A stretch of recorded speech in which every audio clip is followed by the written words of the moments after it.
I think the only thing you this around now is that's the sweatshirt. Yeah. Oh yeah. Which is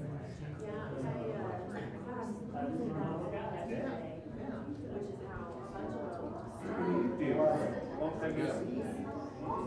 Hey. them yesterday. Look at that. You have one of those? It is. It is been a long I hate to complain to you about here, you're missing that.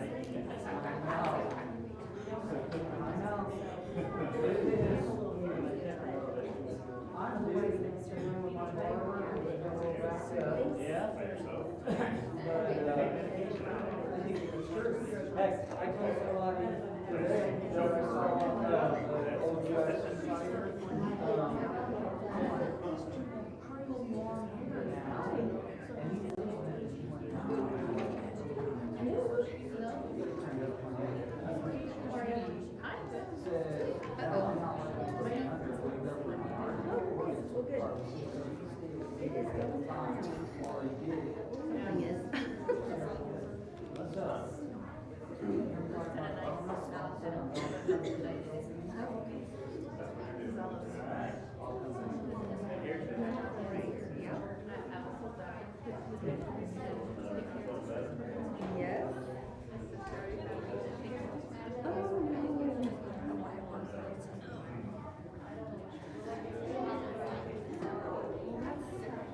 Something you don't hear very often, but is she a little bit older then?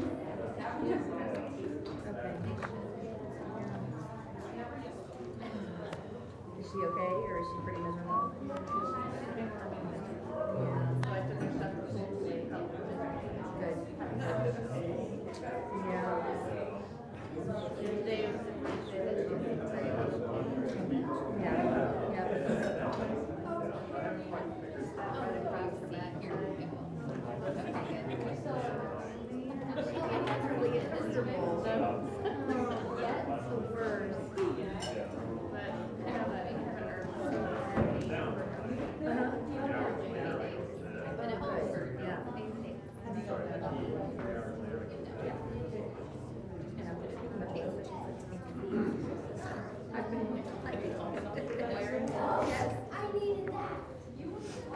Bathing in it, drinking, whatever you want to call it. Yeah, we're to preschool today. See how it goes.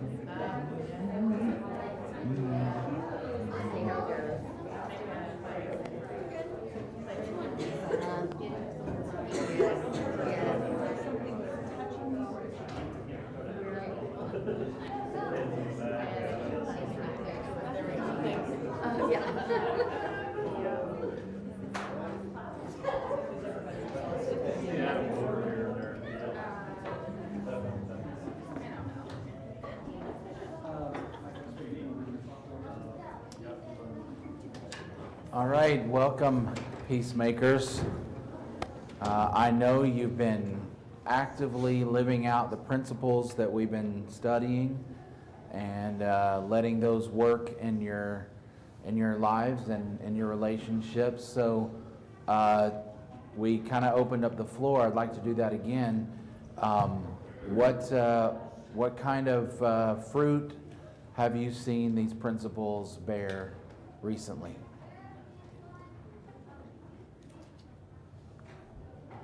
Any instances where these principles popped into your head and maybe helped you navigate conflict?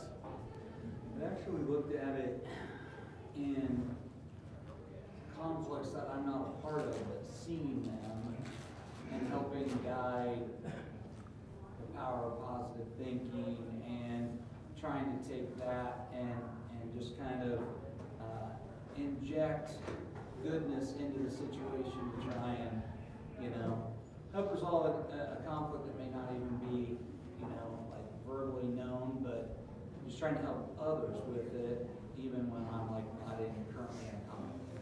Right, good. Yep, Mike? I've used it at work several times over the last few months.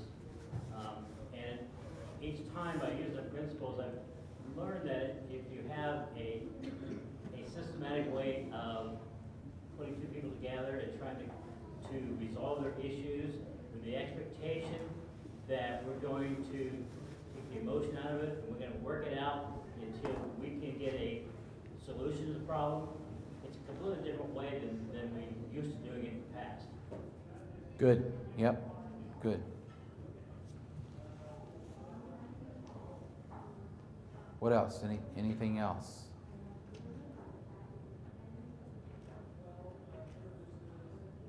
All right, well, I will say that, oh, go ahead, Spivey. I had a performance review recently, and my boss in the UK said that he really appreciates me if others have feedback about, I don't remember the British term he used, I use different terms. Basically, I'm able to defuse a room or work with tools and use. It kind of hit me kind of odd, but it did make me think of the Peacemaker book about trying to go in and think about, make sure I understand the value of each of the viewpoints. Try to get people to talk, kind of be that third party sometimes. But it's just interesting observation of me, and I was thinking, what do you mean? Because of the term he used. Right, right. So it is, I guess the point of that was people realize that even though they don't say anything until a year later in the performance review. But Yeah. people will recognize it if we're being peacemakers, I guess. Is what Yeah. Yeah. You know, we might not recognize it ourselves. Yeah, good, yeah. Yeah, Micah? I feel like we kind of bring this up every time, but one of the big aha moments is that there's a price to be paid. And so if I say I'll forgive you, then I'm saying I'll pay the price. And I was doing a refresh. If you guys haven't read The Prodigal God by Tim Keller, it's really, really excellent. And I was doing a refresh on that today, and I realized one of the big struggles with the elder brother is that he has to pay the price of the younger brother who goes and squanders his father's inheritance, because when the younger brother comes back and the father welcomes him in, he puts a robe on him, he puts a ring on his finger, all that belongs to the elder brother. And so the elder brother is now paying the price of the younger brother's foolishness. And in that story, he's very bitter and resentful about it. And I think, you know, that's part of the story for us. Are you going to be the elder brother? Are you going to welcome him back in, and are you going to pay the price?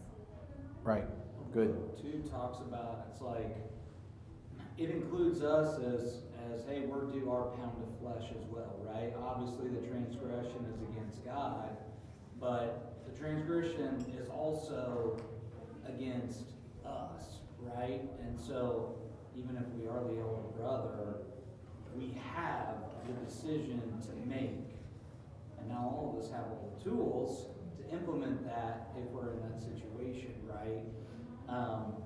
But I mean, we can't be naive enough to think that, you know, we see no repercussions from this, right? Because we definitely have a lot to lose in some of these conflicts as well.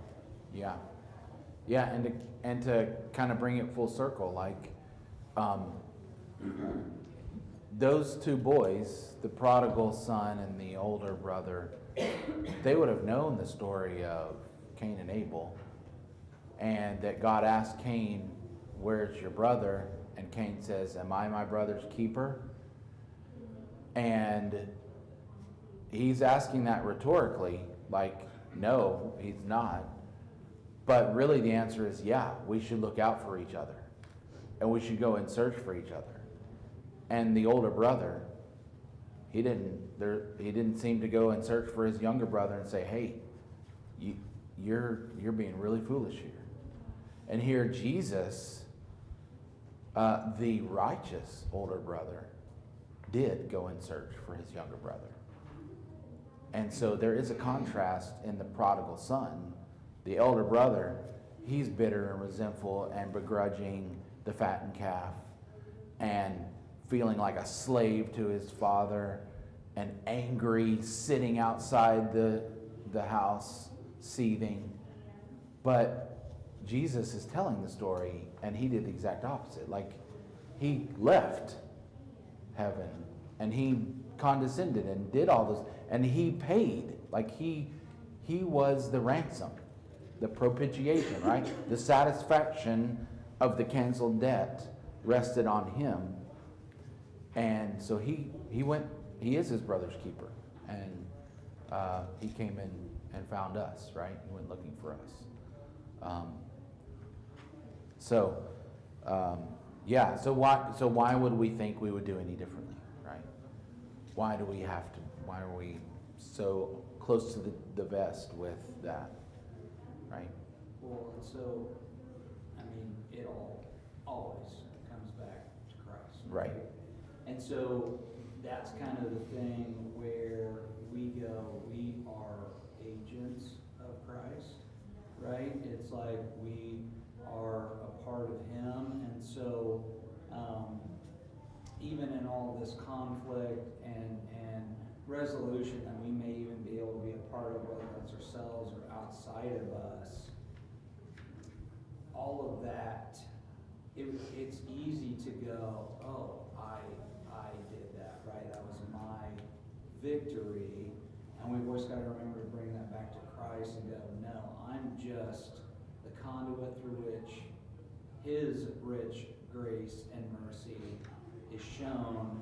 Yeah, I might have done the actions, but He gave me the grace and the ability to do it. Focus on Him, because that's who we're trying to get everybody to know.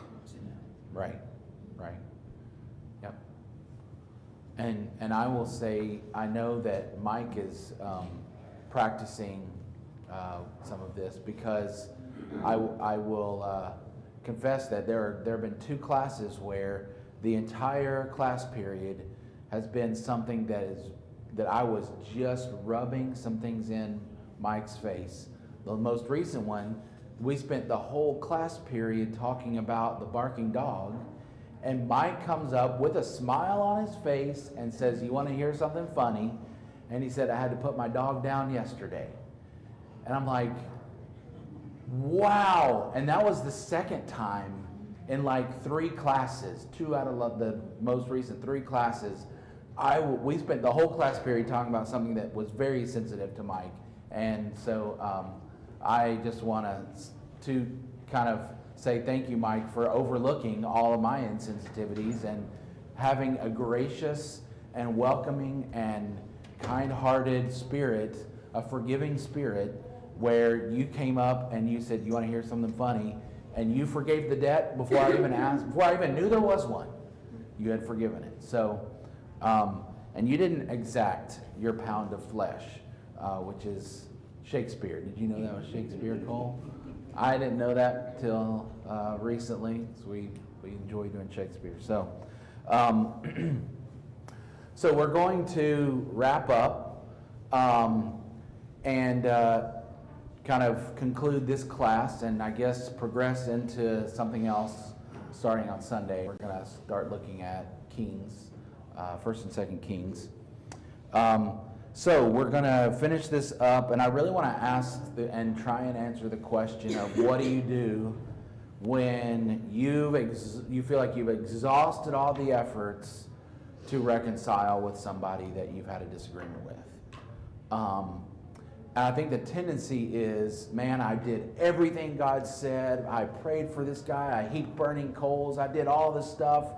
And then nothing worked. They won't listen to anything that I say. They're still as hard-hearted as they ever were, and even use this as an opportunity to rub it in my face, and kind of, I was vulnerable and they poked me again. I can't believe that. And so we just go, I tried it. Now I'm ready to do it my way, right?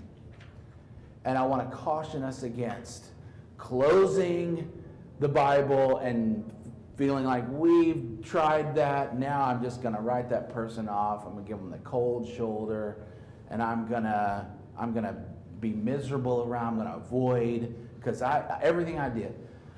Instead, I want to suggest that we leave the book open and we keep doing the things that we know God wants us to do, even when we feel like in the moment, and after many moments, it hasn't been successful, right? So let's not close the book and throw it away and say, fine, I'll try something else, but rather keep glorifying God, because remember, as we talked about last time, it's not between you and that person anyway, right? It's never been between you and them.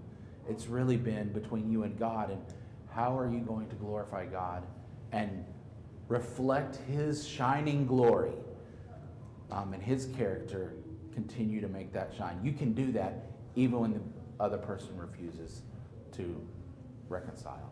Jen? This was a really early example, but Joseph. the way Yes. that he just continued to do the next right thing, and how everyone could see that God was with him. I love that example, because he didn't quit, he just kept doing the next right thing. Yes, good. Jesse? That reminds me of Hebrews 11, when it talks about many examples. These all died in faith without receiving the things promised. Yep. And it's, you give your entire life to a promise, and you just don't, there may not be closure in this life. Kind of going back to that, it's really about you and God, but it's incredible to live an entire life not receiving the thing that you were working for in this life. Mm-hmm. Yeah. I think navigating it too with an understanding that, like, even just something I said today, was like, I think I would have been ready for that if that would have happened, but it didn't. And I'm kind of like, God might have known I wasn't quite as ready as my mind would have liked to led me to believe, right? And so I just kind of go back to, He's got something for me. It wasn't meant for that moment, right? Right. And so it was just kind of keeping part of the bigger plan. Now, I'm a person that really loves to have a resolve. Mm-hmm. So it's like in music, there's certain songs where it's like I'm waiting for them to go back to that root note and just what we call a diamond in music, where you just let that last root note just go back to the root note and just let it ring out, and then it just leave you on the cliff. And I'm like, Yeah. you gotta play it, right? It's Yes. like, it's just like I feel so much angst because you didn't come back to the resolve. Right. So it's like our minds as humans thrive on resolve, right? And so kind of the where that one part of the Bible talked about, like how we react depends on our moment-to-moment relationship with God. And so keeping that intact, like if I hadn't studied for 3 months and had been really intermittent on when I'm here, I react way different because the world has been able to creep in. Mm-hmm. Right? Satan's Yep. been able to creep in and interject thoughts, whereas when I'm filling my mind with the good thoughts that God provides us, you react in a better way, right? So it's like, that's a big important one to keep in the study, keep the focus, keep with the brethren, all the tools that God has given us.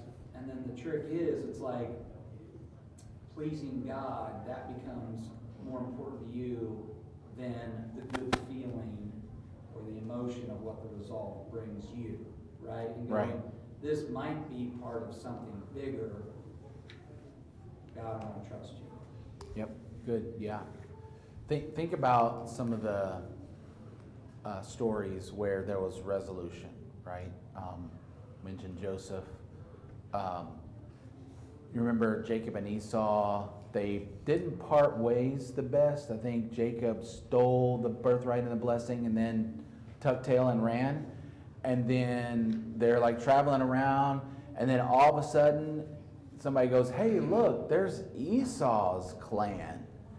And Jacob goes, uh-oh. And he says, "All right, let's see." And he starts hedging his bets. He's like, "All right, we're gonna split up. You guys go that way. We're gonna go that way. You guys send a bunch of presents to Esau, and we'll see if we can outsmart him," right? Well, Esau comes riding up, and he embraces him, right? And just hugs him. And there's this warm reception. And it's beautiful. And then Jacob says, "Tell you what, I'll see you in Edom, buddy. We're right behind you." And then he sneaks off in a different direction, right? I don't know if you remember that story, but like That's typically how conflict works. Like, just when you think everything's going to be resolved, we kind of sneak off the side, right? We looked at Abigail and Nabal and the beautiful steps that she took, humble, gracious, taking all of the burden herself and bearing the cost, right? And humbling. Any other stories come to mind that we've talked about, or maybe that we haven't talked about?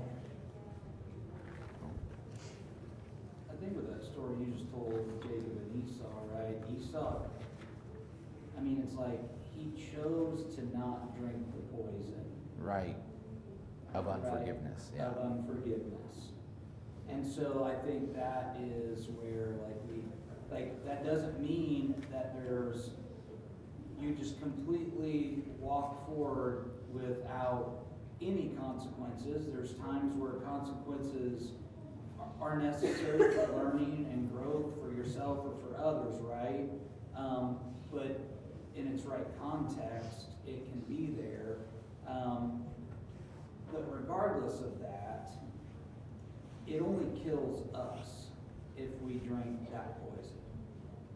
And so that's the conscious choice where you just go, it's not gonna, can anybody of us go turn the dial back and change the past, right? And so it was just kind of like, you can either drink that poison and wallow in that and let it destroy you, or you can move forward with forgiveness and be released, because an unforgiveness becomes your master.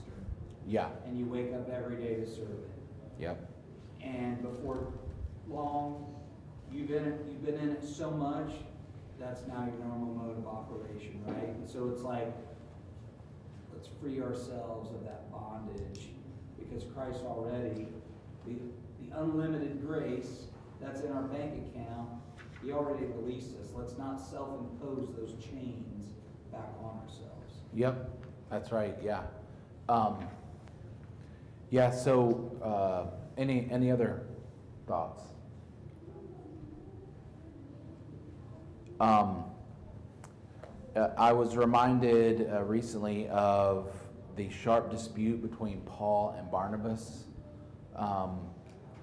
John Mark was traveling with them, but then in Acts 13, he decides he wants to go home. And in Acts 15, I just kind of want to read this because it to me it was kind of interesting to see these two men of God, these two, like there's Paul, the inspired author, and in Acts 15, Barnabas says, hey, starting in verse 36, sometime later, Paul said to Barnabas, let us go back and visit the believers in all the towns where we preached the word of the Lord and see how they're doing. Barnabas wanted to take John, also called Mark, with them, but Paul did not think it wise to take him because he had deserted them in Pamphylia and had not continued with them in the work. They had such a sharp disagreement that they parted company. Barnabas took Mark and sailed for Cyprus, but Paul chose Silas and left, commended by the believers to the grace of the Lord. He went through Syria and Cilicia, strengthening the churches. So one of the things is, I feel like the big question that we end this with is, okay, when do we just move on? When is it okay to just move on? And here's an example where they couldn't agree. And this was maybe the not personal thing, but this is the material. Like, okay, I can forgive John Mark. I cannot hold that against him. But am I going to take him with me on my next trip? That's where it's gonna come down to that. And Paul here says, I'm not gonna go with John Mark. if you want to take him, then you take him, I'll take somebody else. And it says there was a sharp dispute, right? So, I don't know, what do you guys think of that instance, not having studied it or maybe meditated on it very long, but what do you think? It's interesting to me that it doesn't seem like a clear cut, he was right and he was wrong. Right. There's no indication of one or the other being right or wrong. We like to make things either right or wrong, right? But sometimes there's not a And it doesn't appear black that and white, it's necessarily right or wrong for them to split ways. right? And maybe that was double the work that got done. Yeah. And then we do know that they reconciled later. Yes. Don't Sorry. worry. They both continued the work. Yes, they both didn't- continue. They Yeah. didn't walk away from what they were called to do. Mm-hmm. Good. Yep. Mike, what were you gonna say? I think you have to decide when it's time to move on from the situation, just for your self-benefit. But you also, it's very important that you have a plan of how to move on.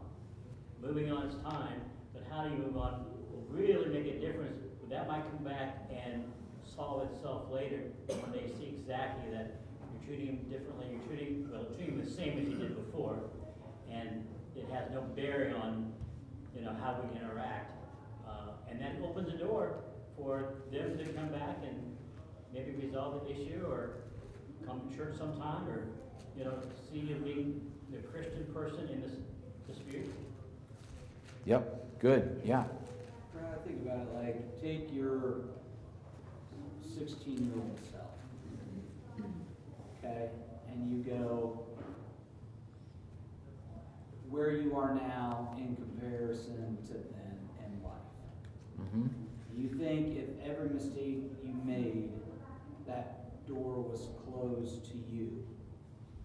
It's devastating to think about now, because you're like, and no matter the age, we all are learning something new. We all are, or should be growing, right? And so when we choose to play God and slam that door and seal it forever, we've now taken the mindset of, I'm no longer interested in reconciliation, right? And bigger picture, well, it's not about me, right? And that person may have grown since then and met themselves back on the same path as me, because God wanted me to be the conduit to bring them to Him, to take a frayed fabric and stitch it to get back together, you know what I mean? And so it's like, we take those opportunities away when we do that. I think another thing for me, just thinking like, what's an actual, something I implement in situations like that, right? Because we're not talking about here like moments where you're physically, in danger and need to be like separating yourself, right? There are definitely circumstances where that needs to happen for safety reasons and different things like that. But adjusting my expectation. Mm-hmm. If my expectation of you is, oh man, it's like, Brad, this great guy, it's like we agree on all these things, and man, we go to dinner once a week, and we've really become all these friends, and then you stab me in the back, I go, you shouldn't have done that, because my expectation of you was here, right? But sometimes we go, especially with repeat offenders of things, you go, I've managed my expectations to know that this might be where you're at right now. And so I take that as, if these things happen, I expected it to. When the good things happen, I'm joyous in them, right? And then it's just kind of one of those where you leave that door open, because those good things might start happening more and more again, and the trend reverses itself. But I think just managing expectations and meeting people where they're at, so that I'm not upset when something happens, has Right. been a big helper for me. Yeah, hope for the best, plan for the worst. Like, you want to give charitable judgments and think that somebody's going to be loyal and faithful and never let you down, but then know that we're all human, we're all flawed, and so we're going to let each other down. And not be surprised when that happens, but be ready to forgive. Yep. So I think Paul kind of did that, or we see that. He sends greetings from Mark, from Ephesus, and then in 2 Timothy 4, he says, bring Mark with you when you return, because he's helpful to my ministry. He's helpful in the ministry. There's at least some reconciliation that occurs there. So, what did you see in chapter 12 as far as answering the question of what do you do when you feel like you've exhausted all efforts to reconcile? Maybe you really want somebody to see their contribution to the conflict, and they will not see it. They just do not see it, and they continue to wound you. What do you do?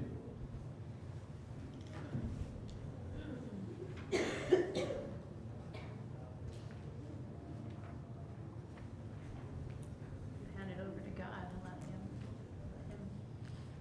deal with it in the way he needs it done. Good.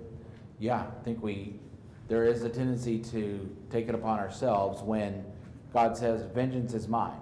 So if somebody is going to be obstinate and not ever see their contribution to the conflict and the wounds that they've caused, then God is sovereign. He will take care of that, right? We're supposed to keep doing what is right. We're supposed to continue to keep that, was it the forgiving attitude? What was, Mm-hmm. we're still supposed to keep that heart. We can't let their choices harden us. The system God put in place for forgiveness didn't fail. A human made a choice, and we still have to keep that. We still have to make sure our heart is right, so that if they change and are ready to come back and try again, that our heart has to be ready, just like God is always ready for us. And I think that's something that's really hard, because if we can walk away from a situation, then we want to make sure that wall is firm, because we've been burnt, we've been hurt, and it doesn't mean we have to be blindly open and blindly take anybody, but our hearts have to be prepared to treat them as we've been treated. Mm-hmm. But we don't have to do it alone. Right. Yep. Yeah, we have a partner in reconciliation in God. Yeah. John?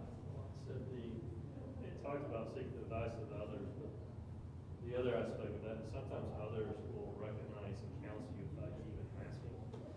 Usually if you're going through a conflict, you're having a hard time resolving it with someone, they're going to recognize that and try to help you or help each other out.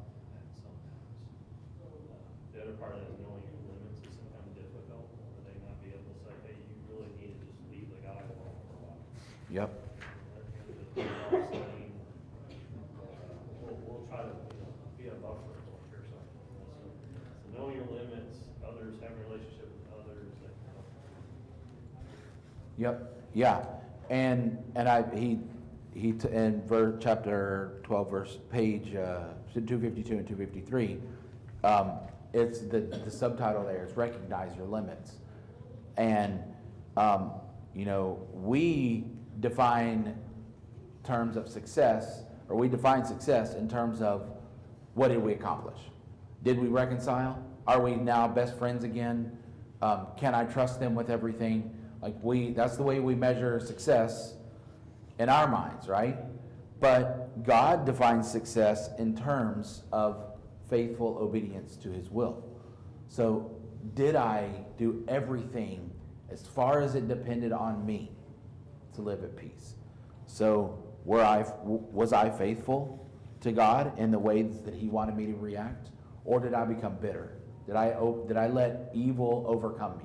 Or did I overcome evil with good? Did I let this bitterness take root and for years I can't talk to this person? Or did I continue to make charitable judgments, to shower kindness and peace on them, right? So instead, just follow what God wants us to do. That's success, right? Jen? Along with that, having the humility of just understanding that we're going to be misunderstood sometimes. And no matter what words we have or what actions we show up with, someone might not believe us or just misunderstand. In Romans 5, verse 3, talks about rejoicing in sufferings because suffering produces endurance, endurance character, character hope, and hope does not put us to shame because God's love has been poured into our hearts. And then the very next verse, while we were still weak, Christ died for the ungodly. That's my friend. Like that's my constant, right? So like if I can just continue to do the best I can, shine my light, do good where I can, and make sure I'm not just trying to be everyone's favorite person, because I won't be. Right. But just trying to do good and shine his love, I know I'll be okay. Yes. Yeah, and we can get caught up, you make a good point there, of trying to please the wrong person, right? We can get ourselves in trouble by trying to just please everybody, please man, right? But we need to be pleasing to God first and foremost, and hopefully that will bear fruit. We'll let God let that bear fruit, right? I was thinking about this earlier, I think it was yesterday afternoon. I was asking, we have an executive assistant that's in our office, and she handles like all the paperwork stuff. So when I want to hire somebody, I say, hey, I've chosen this person, go do it, and she'll do it. And hey, I need to transfer this over here, do that, administrative action. I give it to her, and she does those types of things. So she sent me 2 emails. I responded to one, and she thought I was responding to the other, and she got confused. And for a minute there, I was like, oh, I want to point out to her that she confused herself on this one, right? But then I was like, no, why would I do that? Why would I want to kind of dig in here? No. So I decided I was just going to say it was entirely my fault. And you know what that cost me? Nothing. It didn't cost me anything. And I knew it was not my fault. She got confused on 2 different issues, and I clearly had responded to the right email traffic, the chain, and she didn't interpret it correctly, and she didn't read my email very well. She misunderstood what I was saying. But I just decided, you know what? I can take full ownership of this, and it will not cost me anything. And so I said, it's mine. It's entirely my fault. I totally confused you, even though I didn't really feel like it was my fault at all. But I could pay that entire debt easily with just the change in my pocket, right? So let me say that was an odd thing for me because I like to be right. So don't think that I go through life exemplary in that regard. Just ask Micah. She'll tell you I always want to be right, and I want to prove that I was right the whole time. But trying to get better at that, and I recognized it this time, right? So Grab all the telling on ourselves. Yes. I'll join in. Good.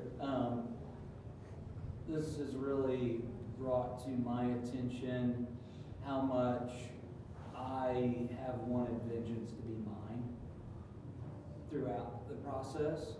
Mm-hmm. And so, it's easy if let's say April comes up to me and it's just like, oh, got my car stolen today. It's like, oh, aren't you so furious? I'd be so mad at that person, blah, blah, blah. And really helpful, to respond like that, right? But it's just like, you go, how can you be so calm? Because the alternative is, I become that which I've despised. I'm just joining in and Yes. drinking the poison myself. And so it's kind of like when you understand, number one, what can I do about it now, right?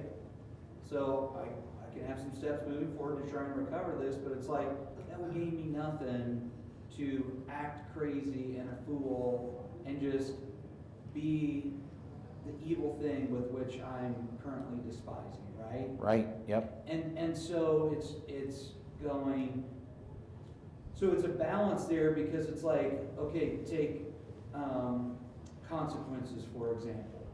I was wanting those consequences to happen not out of a pure heart of, man, let's really learn from this, like maybe they can really see this and kind of understand better, like, you know, the ripple effect that this caused. No, it was like I was wanting it for pain. Right. Right? Because then I could feel justified, Mhm. and I could find that peace that I wanted through violence somehow, right? Yeah. Through vengeance, right? And so I think that's just helped frame my mind also, that I'm only becoming that which I despise when I take the route of vengeance.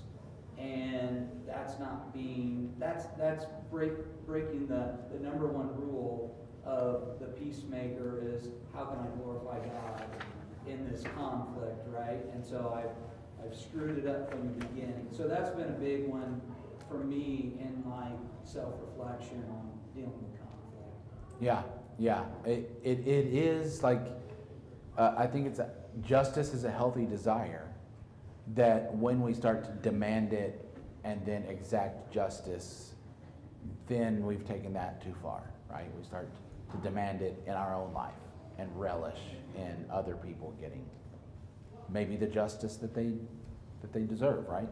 But what do you deserve before God? Yeah, Mike? Just an overview of the thing during the course of this study that we've Yeah. done here. You really showed me that I had no clue how to do this before we started reading through here, because I didn't have a pattern. I didn't have steps of glorifying God. It was always me versus this person, or two people that were sitting in front of me that I was trying to resolve. And we have to be trained how to do things to be effective at doing them. And this has been so beneficial to me to really understand that if I follow this pattern, you know, it's going to be successful for me to follow through, and it's going to be easier to get the situation resolved. Yeah, good. Yeah. Yeah. Hopefully this has been empowering to follow the principles, right? Stop and ask, how can I glorify God in this conflict? God is sovereign, and He let this conflict happen. Am I supposed to see a log in my eye? Is this an opportunity for me to gently restore my brother? Is there a way I can overcome evil with good here and really glorify God? Stop and think those things when you're in conflict. How can I come alongside and help somebody out, right? So let me give you this scenario. This is a true scenario that somebody posed to me, asking for what do I do with this? And I probably won't do it justice, but this lady has an older sister that is just very spiteful to her. Always has been. Her older sister's super intelligent and just makes all the right decisions, very successful, wealthy, all of the things, the markers of the world. Also a professed believer, but just runs her sister down. Just picks on her, picks on everybody. The lady that's telling me this said that it's their whole life it's been this way. She can remember when they were young. This girl is praying before dinner and says, God, I really wish my stepfather would actually step up and be the spiritual leader of our house. What kind of child says that in a prayer with the stepfather right there at the dinner table? And just all the time. And now her kids are grown and she's pulling this lady's sister is pulling her kids away from her, and now her kids are wanting to go over to their aunt's house and spend time at their aunt's house. And Thanksgiving, she wants her family here. What do they want to do? They want to go over to her aunt's house, to their aunt's house, and spend time with her. So she's just, again, constantly fighting against this sister that is so vindictive. They've met with a mediator that's tried to hold people accountable, but her sister is so just type A, intimidating, controlling, that she will win every single argument. She will find a way to win every argument. So. Wait, I'm confused. Yes. You said the kids want to go to the aunt's house? Yes. Which one is the aunt? So the lady. The sister or the lady telling me the story? The lady telling me the story, it's her sister. Everybody wants to go over to her sister's house. So now she's grown. Her kids would rather spend time at this terrible sister's house. Okay? And right, and she's set up times to try and reconcile, and it always falls flat. Half the time her sister backs out on the conversations where she's trying to hold her accountable for constantly running her down, and she talks about her behind her back, how she's not doing things correctly, she's not homeschooling correctly, and all those things. And this has been years. What do you tell her? And then I'll write it down and I'll send her an email.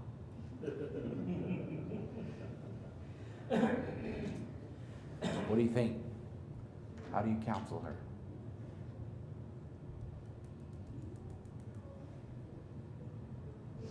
I know you can't ask her, she's not here, you can't ask her questions, but. I do have so many questions. I feel like it's a little bit of a red flag that her own kids want to be there. Right. And everybody else seems to really like her. Mm-hmm. Seems a bit of a red flag to me. I wonder which one is the one that actually needs the help here. Well, Right. To start off with, the sister that's offended could use a lot of I statements. When you do this, I feel this way. Good. When you do this, I think you're offending the scriptures in this. Use a lot of I. Before you guys knock, let me say a prayer, Mike, before you guys knock. Just give me an extra 1 minute here. So yeah, I think that's good. That's good advice to try and say, hey, this is how your behavior is affecting me. I feel this way. And again, go tentatively and humbly and say, I may be viewing this wrong or seeing this wrong, but help me see this correctly, right? And say how this is affecting me, my perspective. I do think when I was listening, I was thinking maybe some sensitivity. If you're having to go back to childhood stories and you're still holding on to those things to where, like, I had never met this lady before, but, in talking peacemaker stuff, that's what she brings up. So is there a sensitivity? Like, are you being overly sensitive? And there's some things you just need to overlook. Maybe you didn't hear it right, or just let her be her, right? So yeah, good. So anyway, let's, I want to pray this prayer. So Micah has, I think I've referenced this book, Every Moment Holy. I thought we could end our study on peacemaking with this prayer together. And then I think we'll even sing a song here in a minute. So let's end our study, conclude our study with this prayer. Holy God, make us instruments of your peace. God, where hate rules, let us bring love. Where we find malice, help us to bring forgiveness. Where there are disputes, help us to find reconciliation. Where error, truth. Where there's doubt, belief. Where despair, hope. Where darkness, your light. Where sorrow, joy. O Master, let us strive more to comfort others than to be comforted, to understand others more than to be understood, Help us to love others more than to be loved. For he who gives receives. He who forgets himself finds.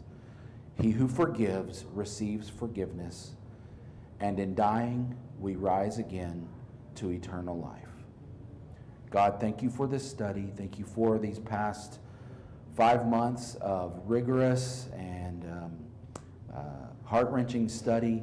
Help us to be instruments of your peace. Thank you for this time and this family here. Help us to encourage and uplift one another. And we pray all this in Jesus' name. Amen. All right.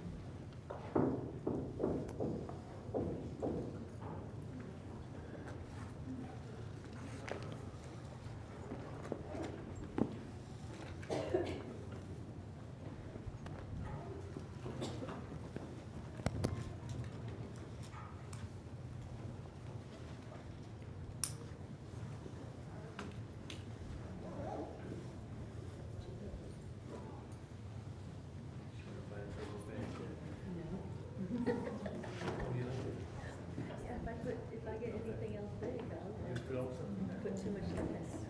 Yep, this is just what I need. This is what we'll be going, you know, like we're done with this. I will. I'll have to carry it out.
Good stuff, thank you.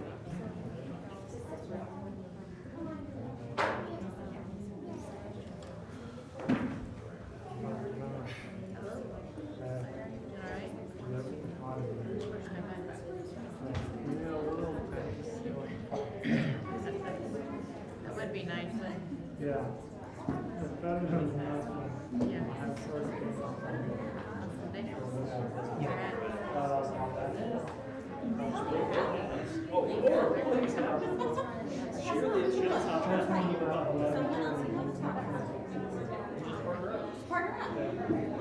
We'll talk to Alan. Yeah. Can't make believe. Yep. I sent the details to. Thank you. Thank you.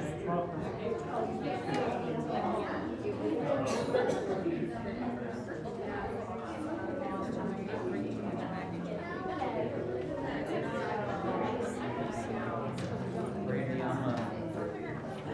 really being intentional with my thought right now because I'm a serial sleeper. So there could be 15 more getting ready to come out. She's the water sprinkler. Yeah. There'll be times where Sarah's just like, are you?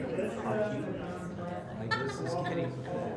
See, my God and I are more the loud one and done, and then it's you okay? Yeah, I'm fine. I feel much better now. It comes all the way from that seat. It does.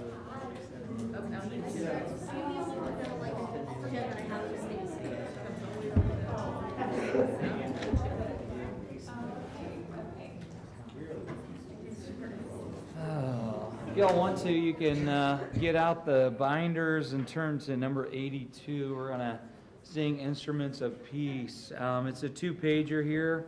We'll sing, just for tonight's version, we'll sing page 1, and then on the second page, we'll sing through the verse 1 and then go right into verse 2 and end at the bottom of the second page. You know, kind of the culmination of the Peacemaker book. And so I know the kids, you know, going through class, you know, they've been in there learning.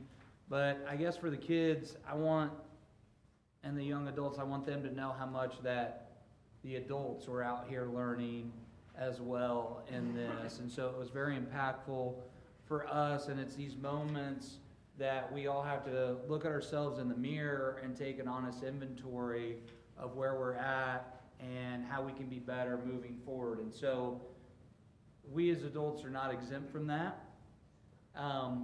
And so there was a lot that we learned, and there was a lot of this personal testimony shared and vulnerability shared on what was learned. And so I just want to encourage that for y'all as well. You don't have to be embarrassed about it. We're all a family here and love each other, and we're here to build each other up. And so just at the culmination of this, we wanted to end with Instruments of Your Peace.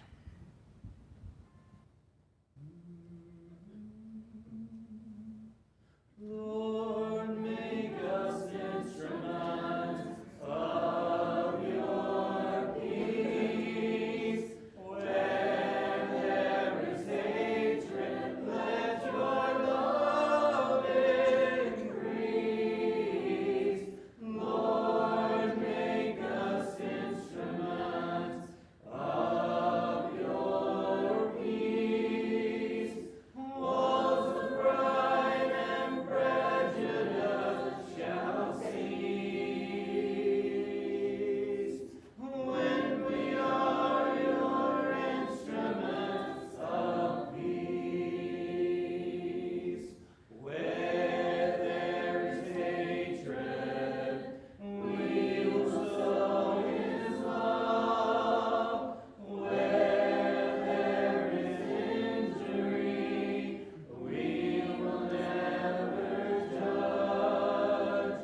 Where there is striving, we will speak His peace.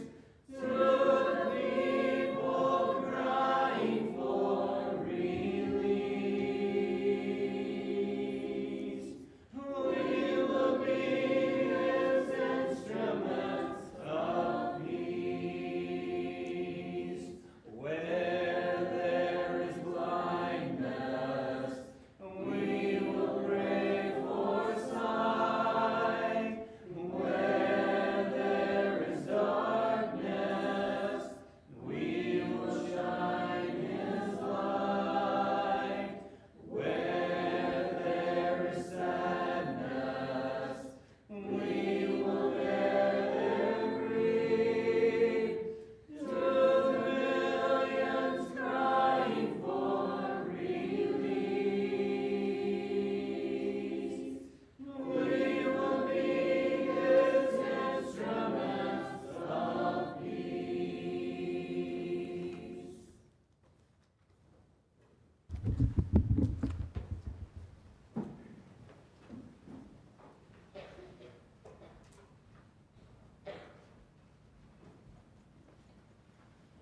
Aaron, can you do a closing prayer for us, please?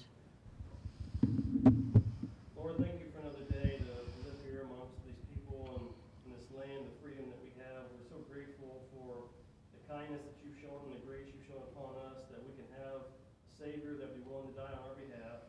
We thank you for this peace that we live in. We thank you for the time and the history of mankind that we live in. We're so grateful for the wonderful pleasantries we have in this life and the blessings that you give. And we're grateful, Father, for our struggles, when we turn more of our life on you, and we see that all good things come from you. Be with us, Father, in the rest of this evening and this week, that we can be instruments of your peace, that we can shine Christ's light in this world, and we can bring love and kindness to others, and show them that there's a better way, and that Christ is that way for us. It's in His holy name we pray. Amen. Thanks. Just a few announcements tonight and some special new ones that we got in.